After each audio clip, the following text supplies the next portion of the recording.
예, 애국 시민 여러분, 애국 성도 여러분, 안녕하십니까? 성서나라 송은건 목사입니다.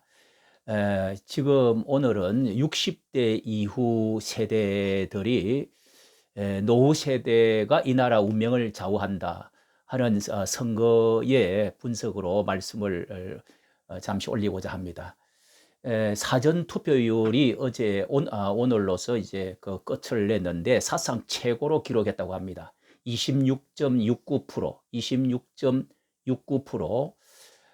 이것은 2017년 지난 대선 때의 26%를 넘었고, 또 4년 전 총선에서 12.19%를 넘었는데, 전체 앞으로 그 투표율을 예상하면 60% 이상이 넘을 것이라고 예상을 합니다. 이번 선거에 있어서는 정말 여러 가지 쟁점이 판가름을 하는 그런 쟁점이 있었는데요. 뭐 보수와 진보, 또 좌파와 우파, 그리고 나아가서 이 조국과 반조국, 윤석열, 이런 그 대결 구도도 형성이 되었고요. 코로나 이 또 문제로 해가지고 이 전염병을 잘했느냐 못했느냐, 이것으로도 큰 변수가 되어가지고 많은 상황이 바뀌기도 했습니다. 거기에 따라서 돈을 주느냐 안 주느냐 뭐 이런 것도 변수가 되었는데요. 성간이의 갤럽 조사를 의뢰해서 한 것을 보니까 지난달에 이 23일자에 이번 총선이 반드시 투표를 하겠다 하는 사람이 73%, 73%였고요. 지난번에는 64%보다도 8.8포인트가 더 높았습니다. 그러나 뭐 실제 참여하는 것은 좀 낮겠지만은 60대 이상이 83.2%, 40대가 77%, 아마 여기가 60대와 40%는 이제 포커스가 양면으로 나눠주는 곳이죠. 60대 이상이 83.2%, 또 40대가 77%, 이렇게 선거를 투표하겠다고 했는데요. 이 60대 이상의 투표율이 1200만 명의 그 투표 인구가 1200만 명이라고 합니다. 전체 유권자의 28%, 그러니까 많은 숫자인데, 이번 총선 투표율이 60%를 넘을 예상을 하면은 여기에 지금 기울어진 어느 모든 그 선거 이율을 이렇게 따져 보면은 60대 이상의 투표율이 정말 83.2%를 하겠다고 했는데, 거기에 정말 그 80%만 참여하게 되면은 성산이 보수 우파에 굉장히 가깝게 이제 과반수 이상을 넘길 수가 있다고 판명이 되어진다는 겁니다. 정말 이것을 이제 투표에 며칠 앞두고 얼마나 위기감이 어떻게 있느냐 하는 것도 변수인데요. 유시민 그 노무현 재단 이사장이 아주 의기양양하게 웃으면서 법여건이 180석 자신 있다, 이렇게 어제 발표를 했습니다. 그러면서 보수청이 이런 때는 보수청을 아주 비아냥거리는 그런 말도 했는데요. 180석 자신이 있다고 해서 과연 그 무슨 의도로 했는지 모르지만은 지금 많은 판세 분석을 그렇게 또 할지도 모르겠습니다. 그런데 이것에 대받아쳐서 박형준 통합당 그 공동위원장은 섬뜩했다, 이렇게 반응을 했습니다. 그러면 외교 안보 문제, 그리고 또 경제 소득 주도 성장 문제, 사법 공수처를 장악하는 문제, 전체주의로 흐르는 문제, 윤석열을 몰아내고 이 조국과의 그러면은 싸움이 되겠는가, 각종 권력형 비리 게이트는, 선거 비리 게이트, 이런 것은 어떻게 되고 정말 헌법 개헌은 연방제로 갈 것이냐, 이런 문제를 두고 보면은 정말 섬뜩하다는 뜻이겠죠. 예. 60대 이상이 얼마나 나서느냐 하는 정신을 차리고 몸이 아프고 또 정말 누워서라도 휠체어를 타고 나서라도 나와서 투표하겠다는 결집력만 있으면 이것이 또 유리한 쪽으로 갈 수도 있다는 것입니다. 60대, 70대 이후의 분들과 그 30대, 40대와는 항상 대결 구도로 30대, 40대는 아주 문재인의 완전한 차돌 같은 콘크리트 지지대 나이지요. 그렇게 대결이 되었는데 우리의 자녀 세대들이죠. 그들은 우리에게 이 털딱이라고도 하고 꼴통 보수라고도 하면서 그렇게 말을 합니다. 옛날에 그 정동영 이제 대선 후보가 당신 할아버지 할머니는 투표할 필요가 없어요. 손자나 보고 있어요. 이런 말을 해가지고 큰 아주 선거에 영향을 미친 적이 있었습니다. 그런데 이번에 이 나라에 정말 우리 60대 이후의 분들이 이번에 정말 관심도 많이 가지고 있는 것은 투표율이 높아질 것이라고 저는 생각을 합니다. 왜냐하면 이 나라에 정말 간성들이 이 나라를 지금 누가 이렇게 세워놨는지 이것은 60대 이후의 사람들이 주역으로 이 나라를 세워놓은 것이 확실합니다. 근대화를 이루고 그리고 이 나라의 부국 강성을 이루고 반공을 이루어서 굶어가면서 이 나라를 자녀들을 키워가며 이렇게 애썼던 것은 확실한 것이죠.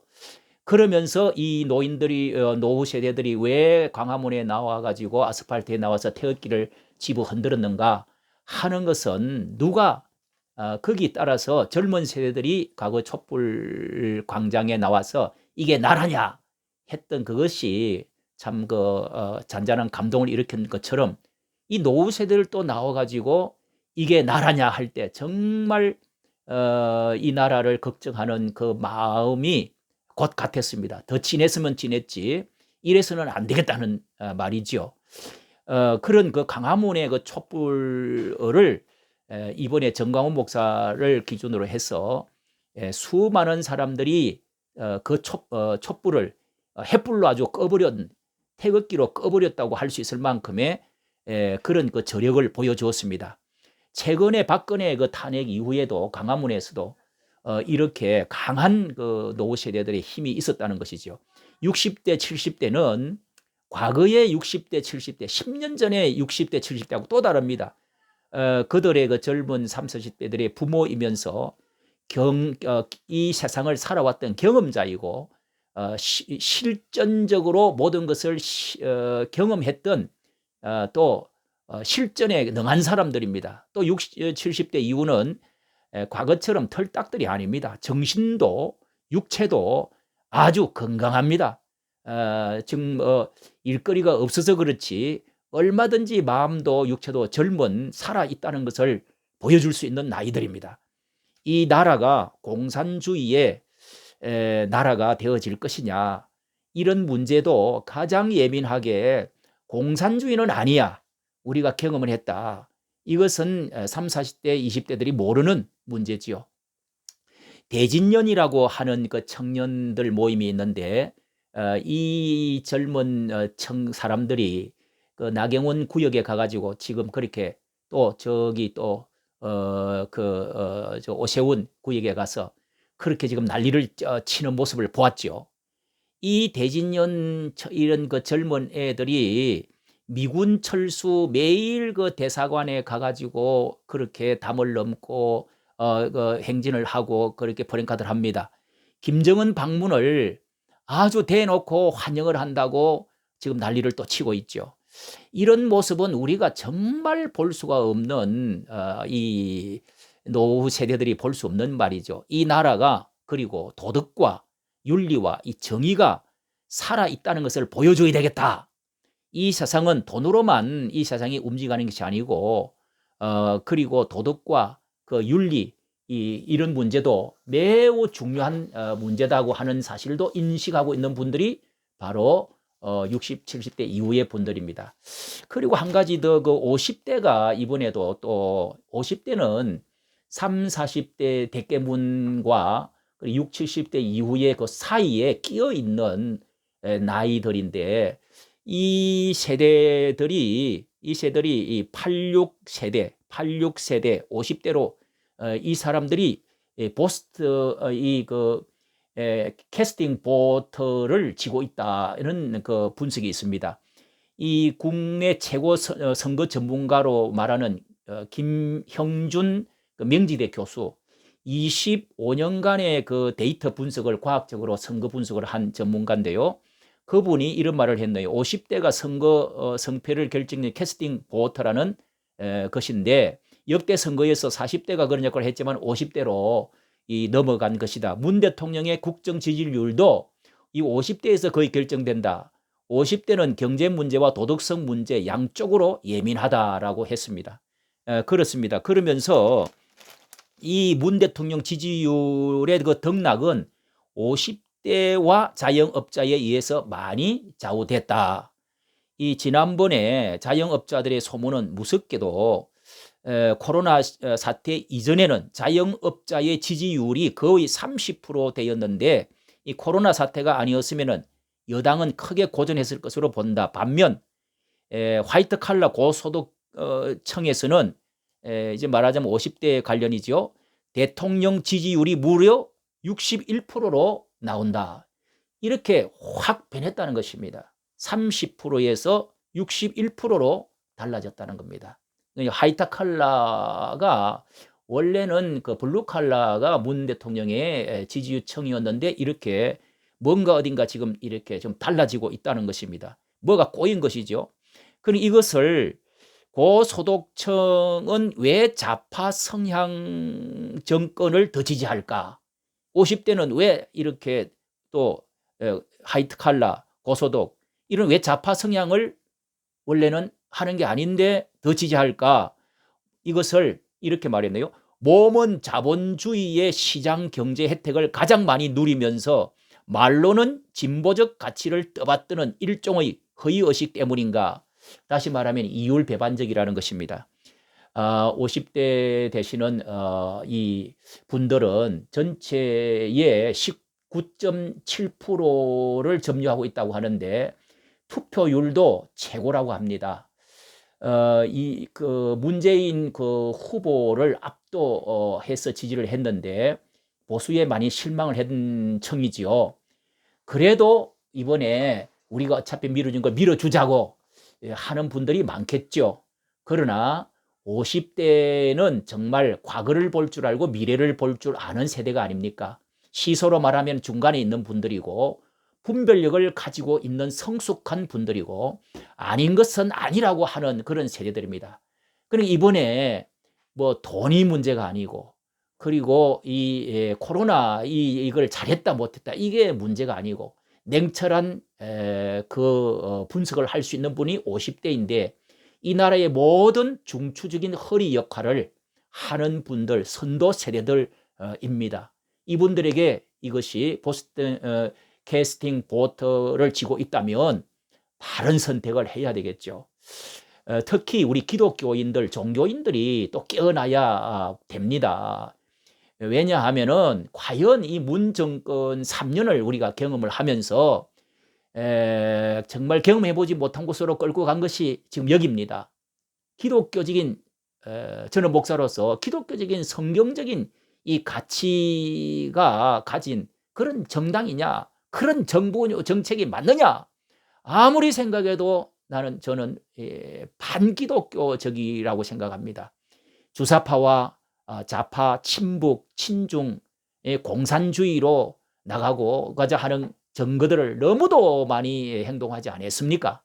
우리는 인권위원회에서 또 저도 찾아보니까 정말 이 기독교적인 기독교적은 우호적일까요? 우호적입니까? 반우호적입니까?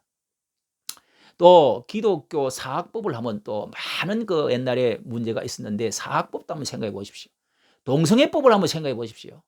전부 이재명 저 서울시장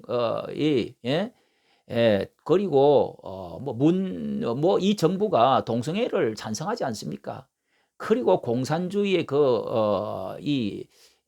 무슨 공유제하고 뭐 여러 가지 이것은 차별금지법 이것도 이거 하고자 하는 거 아닙니까? 그리고 미군 철수 반미와 가연 세계 추세에 맞는 것입니까?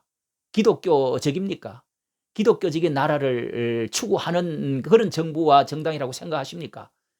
우리가 과연 어떤 판단을 해야 될지 이번 선거에 사회 참여, 기독교가 사회 참여, 정치 참여 해야 됩니까? 하지 말아야 됩니까? 우리는 한 가지만 말해도 알 수가 있습니다. 아무리 신앙이 좋은 사람이 법안을 가지고 올라가서 정치에 들어가가지고 한다고 할지라도 정당이라는 집이 없으면 아무리 신앙이 좋고 자기 전문 지식을 갖고 있다 하더라도 정당의 그 집 안에서 거수기를 할 수밖에 없고 절대로 기독교적인 가치를 실현할 수가 없습니다. 이것을 알고 그 김중곤 목사와 한경지 목사님이 이 정당을 단 2사람이라도 만들으라고 이북에서부터 기독교 정당 기민당을 기독교 민주당을 김일성이를 대항해서 만들지 않았습니까? 왜 그거를 모르십니까? 우리 이 기독교에서 만 절반만 이렇게 이번에 기독 자유통일당을 따로 찍고 하기만 해도 가능성 있고 민족 복음화 그리고 이 예수 한국 이루어가고 통일을 이루어가는데 지름길이 되지 않겠습니까? 꼭 이번에 우리 노후의 그 여러분들과 기독교 세대들 50대 이분들이 조금만 앞장을 서주면은 반드시 이 저변의 흐름은 이 정의의 길이라고 저는 생각합니다. 이까지 들어주셔서 감사합니다.